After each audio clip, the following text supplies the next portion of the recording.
Pinaniniwalaan ng iba't ibang progresibong grupo na hindi epektibong paraan ng pagbibigay ng serbisyo publiko ang privatization kaugnay ng Public-Private Partnership Act na ipinatutupad sa bansa simula nang may sa batas ito noong 2023. Karaniwan sa mga proyektong nasa ilalim ng PPP ay mga infrastructure projects na ginagamit ng mga pangkaraniwang mamamayan, gaya ng mga paliparan o airport sa bansa na kasalukuyang nasa proseso ng pagsasapribado sa pangunguna ng Department of Transportation.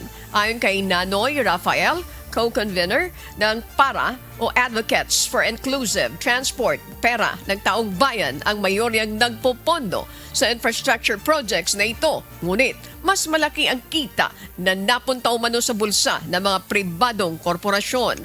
Para sa grupong Ibon, isang non-profit organization, dapat ibasura na ang batas na public-private partnership at mag-focus ang gobyerno kung paano bibigyan ng mas kalidad na public service ang mga Pilipino. O di dapat yung public spending, ang makinabang ay yung publiko. Diba? Pinaka-efficient, si public spending buong buo mapunta sa public services, hindi sa bulsa ng mga nagne-negosyong politiko o mga nagne-negosyong korporasyon.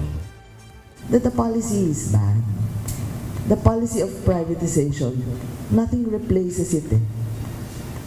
Diba? Kundi yung sinasabi natin, more responsible governance.